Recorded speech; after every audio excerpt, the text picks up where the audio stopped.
asigi real sem tang share to bi bai su hospital de su halak ba mu sa twe ba kwa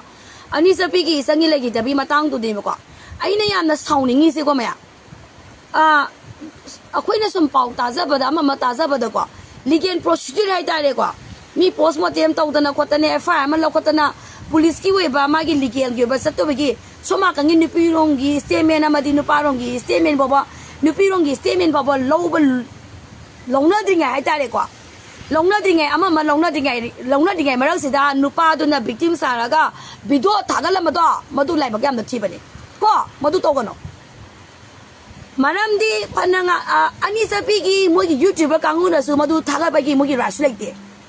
manam di imung manung do na khal la ga kari no ba nu ngai du se chimi sum de ako ju pau khang ning ye ba loi na ma khang ning nga ta ne ba du achu mam di le rang ga ne ba mi di shi ri ba ne ba thawai du shi ri ba ne ba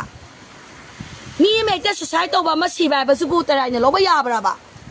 adu bo nu pa ma du na kana no ri khang de nu pa do to ma sa ba do na video do ma na po sa ri kak tha ka sa su sa ko le to le de ba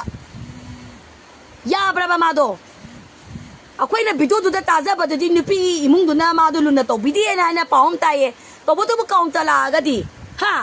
nu pa ma do na ma mi jam tra bra na ma koi ram ma nu pi sin de ki paisa lo thom da bra na tra ga isen do ga ma ga loi na ra ga le ri ba do da kai kai to ki ya ba ki mi ki kaung ta me ama ma to di ma kai khung ngam tu no ba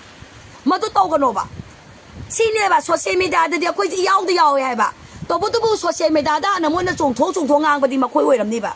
please ai na hai za ning si kwa ani sa pi ki youtuber ka ngu de boy ro any youtuber ki content creator de boy ro mi di lai ki da ba ki thawai ni mara ma du na sa tha ga dri ba mi ki legal procedure statement adu ki fine na ma tang ta ba nga waru si la ka ne ba ni da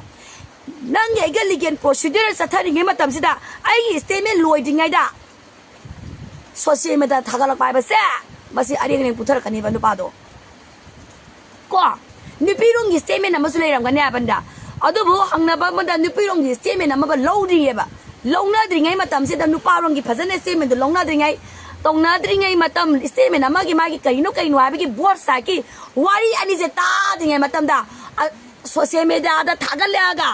nu pi gi imung bo hek ta defamation allegation wrong allegation to ba adu ta di nu pa gi imung to wrong allegation to ra de ha social media da nu pa imung na nu pi me hun ma nu pi imung na nu pa me hun ma tong sa no madu to pha de maram madu na satha ga dari ba legal procedure da police ki ba executive ki ba jurisdiction ki power ma fajana na khai seng ma ma to ba matung da magistrate ki thu ki to ba matung da mara lai ba pod mak to mara adum thoksa ka da nga ta ne maram madu na ai si wa pham tang hai se ke adu na nakana ni ma ki statement adu lo ding ai da hek ta video pangnam da namaga wrong allegation to ba gi akhoi ki manipur ki chana bi se ma se to bi ga na ba se ga pe loi se ke